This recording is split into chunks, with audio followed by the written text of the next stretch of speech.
জেলায় রূপান্তরিত হয়েছে।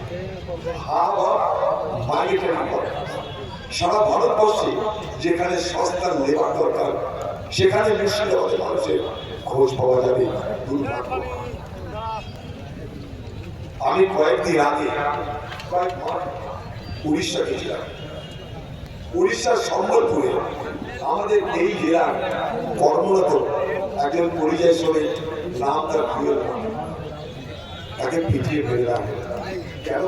বাংলাদেশ পিটিয়ে ফেলে রাখে। তখন আমি দিল্লিতে খবর পেলাম, সুতি থানায় জেলার পারে, সুতি থানায় কংগ্রেস নেতার দাদা জানেন আমাদের এলাকার পিটিয়ে ফেলে দিল। আমি তোমার তাদের বাড়ি যাও, যা যা করার পর বলছি দাদা ওখানে প্রচুর মুর্শিদাবাদের শ্রমিক থেকে গেছে, তাদেরকে পাঠাতে। আর ঠিক আছে দেখছি।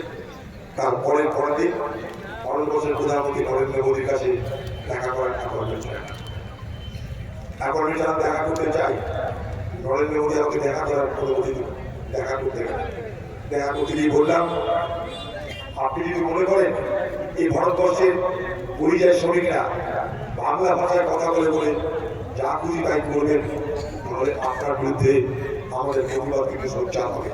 আগে প্রধানমন্ত্রী হয়ে আপনি পারেন না ভাষার নামে, ধর্মের নামে কোনো মানুষ যদি কোনো জায়গায় বসবাস করে তাহলে তার উপরে হামলা হবে, তাকে মেরে দেওয়া হবে। ভারতবর্ষের আইন রয়েছে, ভারতবর্ষের সংবিধান বলছে, ভারতবর্ষের যে কোনো ধর্মের মানুষ, যে কোনো প্রান্তের মানুষ, যে কোনো প্রান্তে তারা রোজগার করতে পারে, থাকতে পারে, পড়তে পারে, সব কিছু করতে পারে। এটা আমাদের সংবিধান অধিকার দিয়েছে। আপনি কি কেড়ে নিতে পারেন? প্রধানমন্ত্রী উনি বলছে না, এটা তো আমি জানা নাই। আপনার পরিচালিত রাজ্য উড়িষ্যাতে এই জিনিস ঘটছে, তাই আমি আপনার কাছে প্রতিবাদ পত্র দিয়ে গেলাম, দেখা করে প্রতিবাদ করে গেলাম। তারপরের দিন সিধা চলে গেলাম আমি উড়িষ্যা। উড়িষ্যার সম্বলপুর এয়ারপোর্টে নামলাম।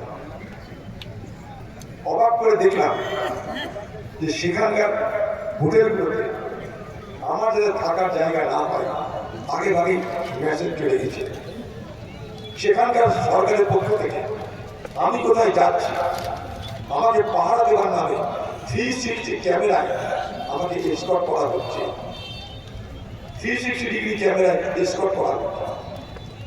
আমি সম্বলপুর কোল লিমিটেড, ইস্টার্ন কোলফিল্ড লিমিটেড, তাদের একটা গেস্ট হাউসে আমি থাকার ব্যবস্থা করেছিলাম। সেখানকার সরকারকে জানিয়ে আমি সেখানে ঢুকে গেলাম। তারপরের দিন যেখানে জুয়েলারটাকে মারা হয়েছিল সেই এলাকার সন্ধান করতে করতে গেলাম ওখানকার কংগ্রেসীদের নিয়ে। পুলিশ ওখানে ঢুকতে দেবে না, চারিদিকে ঘিরে রেখেছে। সম্বলপুরের পুলিশ ওখানকার মাদ্রাসাকে বলেছে, এই মসজিদকে বলেছে যে মসজিদ চালান আপনারা আপনাদের জন্য বলে রাখছি, এখানে যেন অধীর চৌধুরী এলে আপনার এলাকার কোনো লোক জড়ো না হয়। উড়িষ্যাতে ঢুকতে দেওয়া হবে না আমাকে। কারণ আমি মুর্শিদাবাদের পরিযায়ী শ্রমিকের বিষয়ে হস্তক্ষেপ করতে গেছি, প্রতিবাদ করতে গেছি। পুলিশের কথা না শুনে, পাত্তা না দিয়ে আমি আমার মতন করে গেছি। আমি বলেছি আপনাদের পুলিশের সহযোগিতা লাগবে না, আমি আমার মতন করে যাবো। ওখানে কংগ্রেসের পরিচিত ছেলে যারা আছে তাদেরকে নিয়ে গেছি। যেখানে জুয়েলারটাকে মারা হয়েছে সেই স্পটে গেছি। তারপর সেখান থেকে ফিরে এসে সিধা সম্বলপুরের বাজারের দিকে পদযাত্রা করতে আরম্ভ করেছি। মিছিল করে সেখানে পৌঁছেছি একটা মোড়ের উপরে, যেই মোড়ে সেখানকার মুর্শিদাবাদ এবং বাংলার পরিযায়ী শ্রমিকরা থাকে। তাদের সঙ্গে কথা বলে তাদের সব কিছু জেনে সিধা চলে গেছে ওখানকার ডিএসপির কাছে। ততক্ষণে রুটে গেছে অধীর চৌধুরী এসেছে কংগ্রেসের পক্ষ থেকে। কংগ্রেসের যারা স্থানীয় নেতা তারাও আমার সঙ্গে স্লোগান হচ্ছে, মিছিল হচ্ছে। বিজেপির এলাকা তারা হচ্ছে কি দেখছিল ভাই, দেখা করলাম ডিএম এর সঙ্গে, দেখা করলাম এসপির সঙ্গে। সংবাদ জগৎকে বললাম